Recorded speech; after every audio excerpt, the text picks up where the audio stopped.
नमस्कार, स्वागत है आपका। मैं हूं आपके साथ गुंजन। बुलेटिन की शुरुआत करते हैं फुटबॉल वर्ल्ड कप के फीवर से।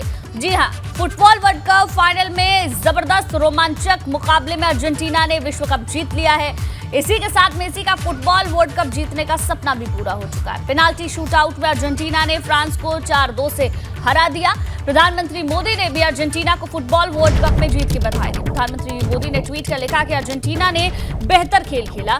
मेसी के लाखों प्रशंसक इस जीत से काफी खुश हैं। आपको बता दें कि अर्जेंटीना और फ्रांस के बीच फुटबॉल वर्ल्ड कप का मैच एक्स्ट्रा टाइम तक गया।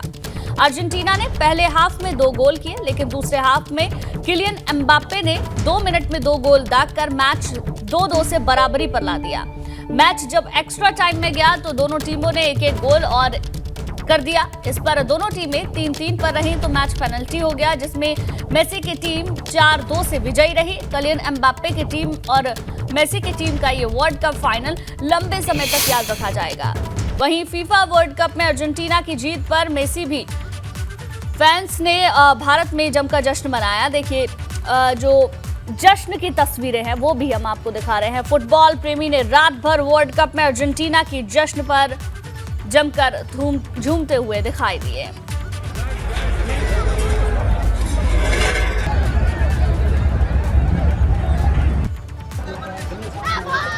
देखिए जश्न की तस्वीरें जो सामने आई हैं जीत पर। अर्जेंटीना फुटबॉल विश्व कप विजेता बन चुका है और किस तरीके से उत्साह देखने को मिला वो आपको दिखा रहे हैं। मेसी की जीत पर भारत में भी जश्न देखने को मिला। हिंदुस्तानी किस तरीके से जश्न मना रहे हैं। लखनऊ से ये तस्वीरें सामने आई हैं इस वक्त आप अपनी टेलीविजन स्क्रीन पर देख रहे हैं। पेनाल्टी शूटआउट में अर्जेंटीना ने फ्रांस को हरा दिया और उसके बाद जीत का जिस तरीके से जश्न मनाया गया, ये तस्वीरें बेहद खास, क्योंकि ये तस्वीरें लखनऊ से सामने आई हैं और यहाँ पर अर्जेंटीना की जीत के बाद किस तरीके से बधाई दी गई है। लोग नाच रहे हैं, गा रहे हैं, झूम रहे हैं और जश्न की तस्वीरें देखी गई हैं।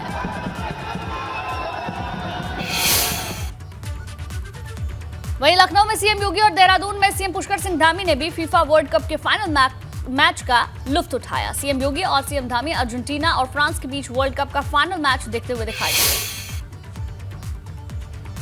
अब देखिए 2 तस्वीरें हम आपको दिखाने जा रहे हैं। देखिए पहली तस्वीर योगी आदित्यनाथ की, फीफा वर्ल्ड कप का फाइनल मैच योगी आदित्यनाथ ने देखा, और जो दूसरी तस्वीर आप देख रहे हैं उस तस्वीर में आपको पुष्कर सिंह धामी नजर आएंगे, जो कि अपने परिवार के साथ बैठे हुए हैं। फाइनल मैच का उन्होंने आनंद लिया है।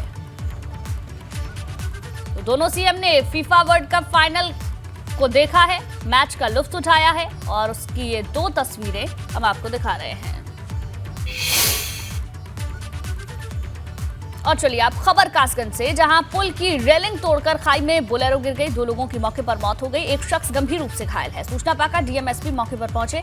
घटनास्थल पर रेस्क्यू ऑपरेशन भी चलाया गया। मरीज को अस्पताल में भर्ती कर वापस तीमारदार जा रहे थे। तो ये बड़ी जानकारी आपको कासगंज से दे दे, जहां 2 लोगों की मौत की खबर आ रही है। पुल की रेलिंग तोड़कर बोलेरो अचानक से खाई में गिर गई।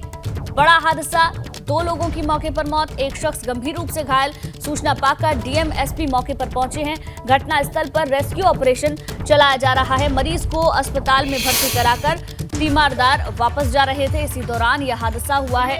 देखिए 3 तस्वीरें इस हादसे से जुड़ी हुई हम आपको दिखा रहे हैं। कार सवार 2 लोगों की मौके पर ही जहां मौत हो गई है। बोलेरो रेलिंग तोड़कर नीचे की तरफ खाई में गिर गई। बमुश्किल लोगों को बाहर निकाला गया, जिसमें कि 2 लोगों की जान पहले ही जा चुकी थी। एक की हालत काफी गंभीर है, जिसे अस्पताल में भर्ती करा दिया गया है। लेकिन बड़ा हादसा है कासगंज से जो सामने आया है।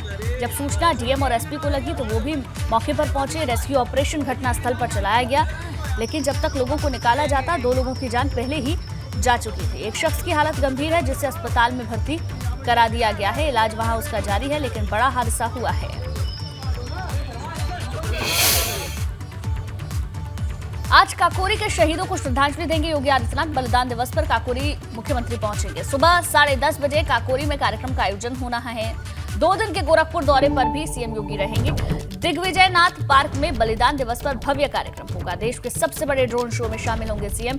केंद्रीय संस्कृति राज्य मंत्री मीनाक्षी लेखी भी मौजूद रहेंगी। यूपी के पर्यटन और संस्कृति मंत्री जयवीर सिंह भी शामिल होने वाले हैं। तो सुबह 10:30 बजे के लगभग ये कार्यक्रम होगा। 2 दिन के गोरखपुर दौरे पर योगी आदित्यनाथ रहने वाले हैं।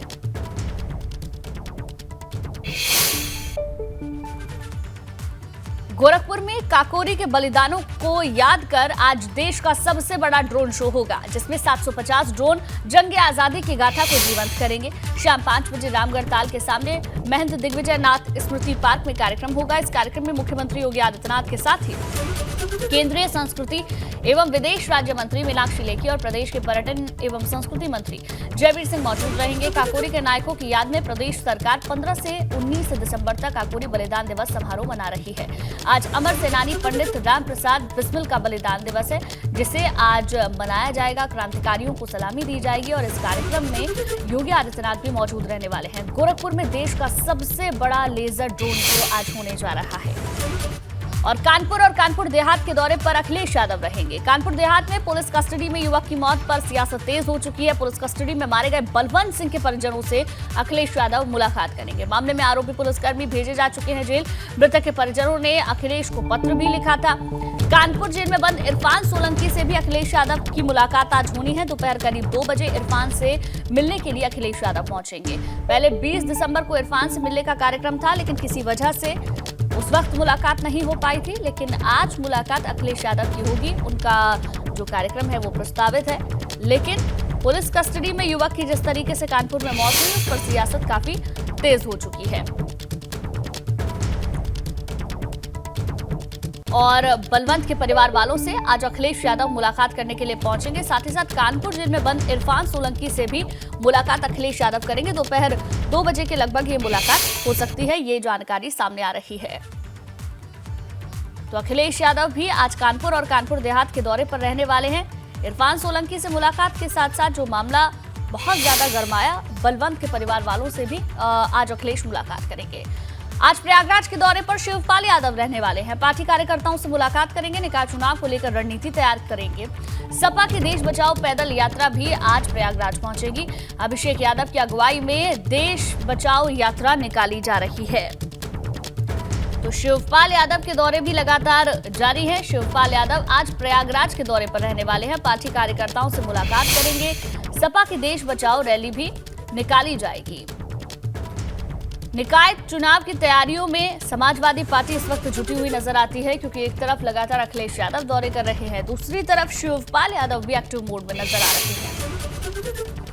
आगे बढ़ते हैं। झांसी के दौरे पर आज भाजपा प्रदेश अध्यक्ष भूपेंद्र चौधरी रहने वाले हैं। निकाय चुनाव को लेकर भूपेंद्र चौधरी बड़ी बैठक करेंगे। पार्टी के पदाधिकारी बैठक में मौजूद रहेंगे।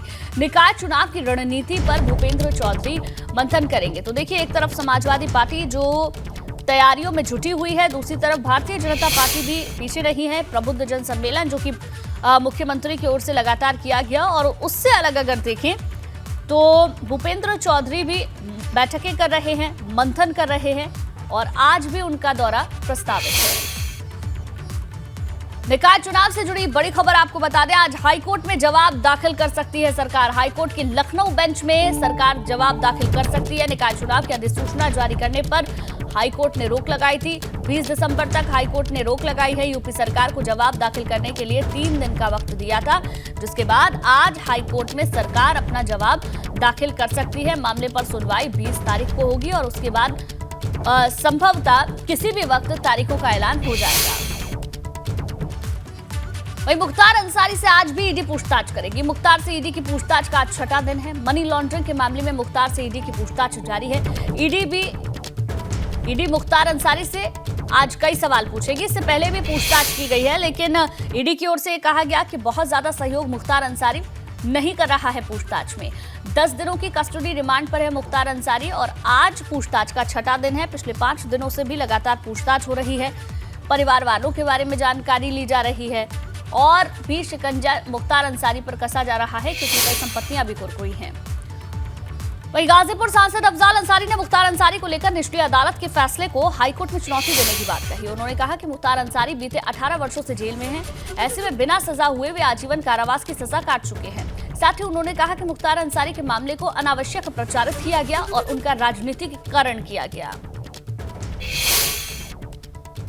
कोर्ट के फैसले से हम संतुष्ट नहीं होंगे तो इसको माननीय उच्च न्यायालय में चुनौती दी जाएगी। मुख्तार अंसारी पिछले लगभग 18 वर्षों से कारागार में हैं। बिना सजा हुए भी तो एक आजीवन कारावास के बराबर वो सजा काट चुके हैं। अब जाहिर सी बात है कि अब इस केस में जो गैंगस्टर का केस है, इसमें मैक्सिमम 10 साल की सजा जो हो सकती थी वो यहाँ के न्यायालय ने दिया है। मुख्तार अंसारी के मामले को जो हाईलाइट किया गया, तो उसको मुझे ये लगता है कि कहीं ना कहीं इसमें राजनीतिक कारण भी मामले को हाईलाइट करने के लिए है। तमाम बयानात आए। चलिए आगे बढ़ते हैं रामपुर से खबर, जहां अब्दुल्ला आजम के 2 जन्म प्रमाण पत्र का मामला। आज अब्दुल्ला आजम के मामले में हाई कोर्ट में सुनवाई हुई। गुरुवार को कोर्ट ने 5,000 रुपए का जुर्माना लगाया था। बचाव पक्ष के वकील की गैर मौजूदगी पर जुर्माना लगाया गया था। मामले में आजम, अब्दुल्ला आजम और तजीन फातिमा आरोपी हैं। भाजपा विधायक आकाश सक्सेना की शिकायत पर केस दर्ज हुआ था। वहीं वाराणसी से अगली खबर, जहां ज्ञानवापी मामले में भी आज अहम सुनवाई होनी है। आदि विश्वेश्वर विराजमान केस में सुनवाई होगी। फास्ट ट्रैक कोर्ट ने मामले को पोषणीय और सुनवाई योग्य माना था। इस फैसले के खिलाफ मुस्लिम पक्ष ने रिवीजन दाखिल किया था। मुस्लिम पक्ष ने जिला जज के यहां रिवीजन दाखिल किया था और आज अहम दिन है क्योंकि अहम सुनवाई होनी है। फास्ट ट्रैक कोर्ट में पहले ही पोषणीयता को लेकर हिंदू पक्ष की जो याचिका थी उसे सुना गया था और उसे माना भी गया था। आदि विश्वेश्वर विराजमान के केस में आज सुनवाई होगी। वहीं उपचुनाव में जीत के बाद खतौली पहुंचे जयंत चौधरी ने विवादों का नया चैप्टर खोल दिया है। आज जयंत चौधरी ने खतौली में भाईचारा सम्मेलन को संबोधित किया, जिसके मंच से जयंत चौधरी ने गन्ना किसान और गन्ना भुगतान के मुद्दे पर आवाज बुलंद की। पिछले 5 साल में गन्ना खरीद के न्यूनतम समर्थन मूल्य में बेहद कम बढ़ोतरी होने पर सवाल दागा, जिसके बाद जयंत चौधरी की जुबान गन्ना मूल्य में बढ़ोतरी न होने के बहाने विवाद की भाषा पढ़ने लगी।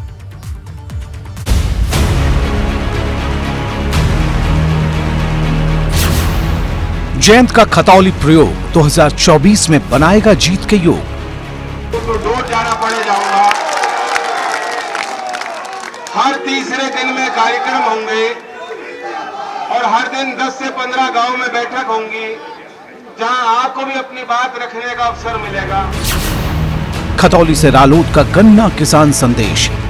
खतौली में तो ऐसा मौका आपको मिला है जो दूसरे क्षेत्र में जनता को नहीं मिला। पश्चिमी यूपी में पजामा पॉलिटिक्स। अभी तक भी सरकार गन्ने का भाव खोलने को तैयार नहीं, लेकिन आपने इनके सरकारी पजामे का नाड़ा खोल दिया। मतलब साफ है कि आने वाले वक्त में पश्चिमी यूपी, खासकर जाटलैंड में गन्ना किसान और गन्ना भुगतान का मुद्दा बड़ा बनने वाला है।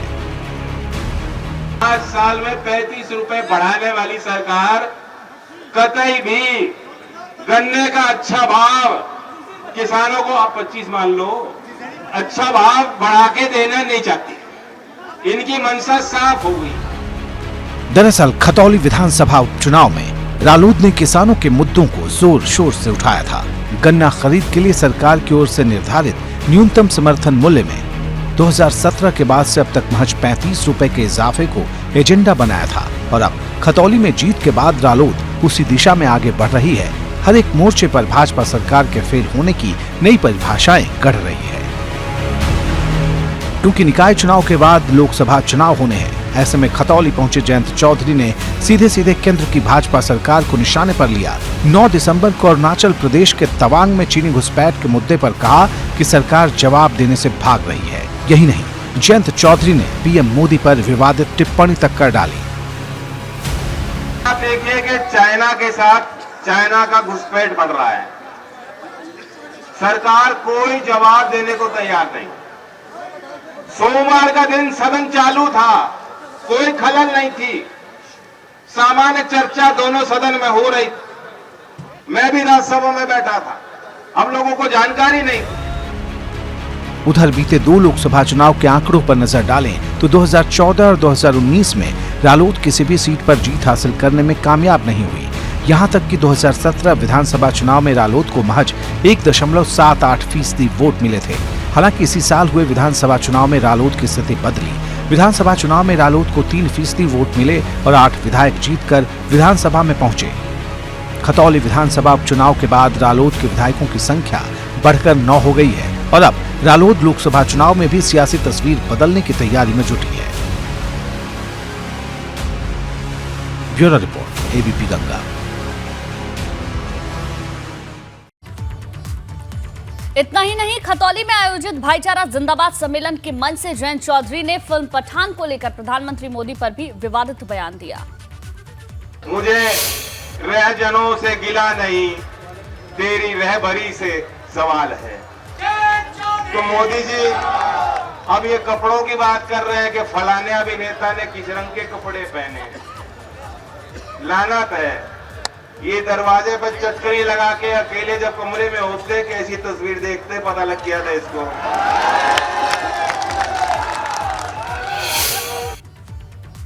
आगे बढ़ते हैं। शाहरुख खान की फिल्म पठान के गाने बेशरम रंग पर शहर शहर बवाल की तस्वीरें सामने आई हैं, जिस पर अब राजनीति भी करवट लेने लगी है। अखिलेश यादव के एक ट्वीट पर सुब्रत पाठक ने निशाना साधा। सुब्रत पाठक ने आरोप लगाया कि वोट के लिए अखिलेश यादव शाहरुख खान जैसे लोगों का साथ देते हैं। दरअसल अखिलेश यादव ने भगवा लंगोट पहनने वाले पहलवानों की तस्वीर ट्वीट की थी, जिसे शाहरुख खान के समर्थन के रूप में देखा जा रहा था।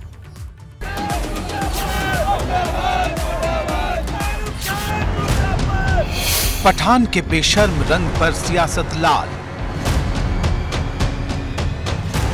अखिलेश के भगवा संदेश पर बढ़ा बवाल। यूं तो अखिलेश यादव ने शाहरुख खान के फिल्म पठान के गीत बेशर्म रंग के समर्थन में सीधे तौर पर तो एक शब्द नहीं कहा है, लेकिन रविवार को मैनपुर में आयोजित एक कार्यक्रम में नोटबंदी के दौरान जन्म लेने वाले खजांची को भगवा जैकेट पहनाकर खड़ा करने, फिर ट्विटर के जरिए भगवा रंग के लंगोट पहने पहलवान की तस्वीर शेयर करने को शाहरुख खान के फिल्म पठान को अखिलेश यादव का मौन समर्थन माना जा रहा है और इसी पर भाजपा हमलावर है। भाजपा सांसद सुब्रत पाठक ने इसे वोट की पॉलिटिक्स बताया है। वो देखने में लंबे समय तक एक एजेंडे पर काम किया, उस एजेंडे का ही हिस्सा, चाहे वो शाहरुख हो या अन्य, वो एक एजेंडे का हिस्सा रहे। और आज धीरे धीरे वो चीज़ें जब उजागर हो रही हैं, जब देश में इस प्रकार की स्थितियों के खिलाफ लोग बोलने लगे हैं, तो आज इन लोगों को इस प्रकार की इनको डर लग रहा है और इस प्रकार की ये लोग बातें कर रहे हैं। दरअसल पठान फिल्म के गाने बेशरम रंग पर आपत्ति दीपिका पादुकोण की भगवा ड्रेस को लेकर है, जिसे लेकर शहर शहर विरोध प्रदर्शन हो रहे हैं। लेकिन अखिलेश यादव के ट्वीट ने बेशरम रंग पर छिड़ी जंग को सपा बनाम भाजपा बना दिया है। अखिलेश यादव पर लगातार निशाना साध रहे भाजपा सांसद सुब्रत पाठक ने आज पठान मूवी को लेकर एक बार फिर से अखिलेश पर हमला बोला। उन्होंने कहा कि शाहरुख खान जैसे लोग एक एजेंडे के तहत काम करते हैं। अखिलेश यादव वोट बैंक की राजनीति करते हैं और शाहरुख खान के एजेंडे का हिस्सा हैं। अखिलेश यादव वोट बैंक की राजनीति के लिए शाहरुख जैसे लोगों को संरक्षण देते हैं। सुब्रत पाठक जैसे लोग अखिलेश यादव जी का नाम ले लेकर अपने को न्यूज़ में बनाए रखते हैं। सब रंग सब धर्म के हैं, सब जात के हैं, हर रंग का एक महत्व है। जिन्होंने दिल्ली में और लखनऊ की सरकारों में रह के कोई काम नहीं किया है, सुब्रत पाठक अपने कन्नौज के लिए कोई भी पिछले 8 साल की सरकार में योजना स्कीम नहीं ला पाए हैं, उस जैसे लोग इस तरह की नकारात्मक बातें करके केवल न्यूज़ में बने रहना चाहते हैं। इस बीच अपकमिंग फिल्म पठान को रिलीज से पहले बैन करने के लिए केंद्र सरकार पर दबाव बनाया जा रहा है, जिस पर केंद्रीय मंत्री महेंद्र नाथ पांडेय का कहना है कि सूचना प्रसारण मंत्रालय इसे देख रहा है और जरूरत होने पर कदम उठाए जाएंगे। मध्य प्रदेश शासन में इस विषय का संज्ञान लिया और आगे जहां भी वो जो सूचना प्रसारण मंत्रालय की नियमावली है, उस नियमावली के तहत उसके दृश्यों का परीक्षण कर जो आवश्यक कदम होगा। मतलब केंद्र सरकार जब फैसला लेगी तब लेगी, फिलहाल फिल्म पर सियासी फसाद जारी है। Bureau report, ABP Ganga. खबरों में आगे बढ़ेंगे। अब बात ओम प्रकाश राजभर के उस बयान की करेंगे जिसे कांग्रेस से गठबंधन का संकेत माना जा रहा है। दरअसल मऊ में महिला अधिकार रैली के लिए पहुंचे ओम प्रकाश राजभर ने राहुल गांधी को मजबूत नेता करार दिया। राहुल गांधी की भारत जोड़ो यात्रा की तारीफ की, साथ ही संकेत दिया कि जल्द ही वो राहुल गांधी और प्रियंका गांधी से मिल सकते हैं। हालांकि राजभर ने यह भी कहा कि राजनीति में किसी भी दल के साथ गठबंधन से इनकार नहीं किया जा सकता।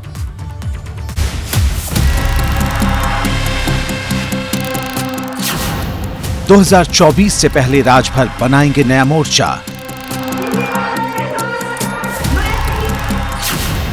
गठबंधन पर राजभर की गोलमाल पॉलिटिक्स। राजभर को लगी राहुल से मिलने की लगन। हम मायावती जी से भी मिल सकते हैं, हम प्रियंका से भी मिल सकते हैं, हम लखनऊ जाने का एक सेंटर है, वहां से हवाई जहाज पकड़े दिल्ली जाके राहुल जी से भी मिल सकते हैं। गठबंधन के नाम पर राजभर की जुबान से निकला ये नया शिगुफा है। ओम प्रकाश राजभर फिर से भाजपा के साथ जाएंगे या बसपा के साथ नई साझेदारी करेंगे या फिर कोई नया रास्ता अपनाएंगे? इन सवालों के बीच ओम प्रकाश राजभर पूर्व कांग्रेस अध्यक्ष राहुल गांधी की तारीफों की कथा पढ़ रहे हैं। उन्हें अब मजबूत नेता बता रहे हैं। मजबूत नेता हैं विपक्ष। लखनऊ में तो अभी नहीं है। अरे कैसे नहीं है? आप देखिए यात्रा लेके निकला है, करोड़ों लोग उसके पीछे दीवाने हैं। क्या बात है? हालांकि अभी तस्वीर पूरी तरह से साफ नहीं कि ओम प्रकाश राजभर और राहुल गांधी की मुलाकात कब और कहां होगी, क्योंकि गठबंधन के सवाल पर राजभर का जवाब गोलमोल है। ओम प्रकाश राजभर को किसी भी पार्टी के साथ गठबंधन या फिर किसी भी पार्टी के नेता से मुलाकात से न तो इनकार है और न ही इकरार। आगे कुछ योजना बनाई जाए तो आप उनके साथ जुड़ना चाहेंगे? आएगा टाइम तो देखा जाएगा, हो सकता है। राजनीति में सब संभव है। मतलब भावी राजनीति के लिए सुभाषपा ने अपने सभी विकल्प खुले रखे हैं। अभी सुभाषपा का फोकस जमीन पर पार्टी को मजबूत करने पर है, जिसके लिए ओम प्रकाश ने आधी आबादी को आधार बनाकर पूर्वांचल की सियासत में नए सिरे से हल्ला बोल दिया है। मऊ में आयोजित महिला अधिकार महारैली के मंच से सुभाषपा के अध्यक्ष ओम प्रकाश राजभर ने प्रदेश में शराबबंदी और नौकरियों में महिलाओं की भागीदारी बढ़ाने की मांग की। अब अगर 50% आरक्षण महिलाओं को सवाल आया कि राष्ट्रपति की कुर्सी हमारी महिलाएं संभाल सकती हैं, डीएम की कुर्सी संभाल सकती हैं, फाइटर प्लेन चला सकती हैं, तो हम लोगों को 50% हिस्सेदारी क्यों नहीं मिलती? हम क्या आओ मैदान में अपनी बात ये कहो। तो इन लोगों को हमने कहा कि चलो हम आपके साथ हैं, हम बगल में रहेंगे, सुरक्षा में सभी नेता रहेंगे, आप निकल के आओ। तो महिलाएं निकल करके आपके सामने अपार जनसमूह शायद अपने जीवन में पत्रकारिता में पहली बार आप देखे होंगे कि इतना बड़ा महिलाएं अपने घरों से निकल करके अपने हक के लिए शिक्षा, स्वास्थ्य, रोजगार, नौकरी के लिए यहाँ आई। जाहिर है महिला अधिकारों के नाम पर राजभर की कोशिश सियासत के पटल पर अपनी ताकत दिखाने की है, एक संदेश देने की है कि आने वाले चुनावों में किसी भी राजनीतिक दल के लिए सुभाषपा की साझेदारी कितनी जरूरी है। मऊ से नीतीश पांडे के साथ ब्यूरो रिपोर्ट, एबीपी गंगा। और चलिए इसी के साथ बुलेटिन में फिलहाल बस इतना ही।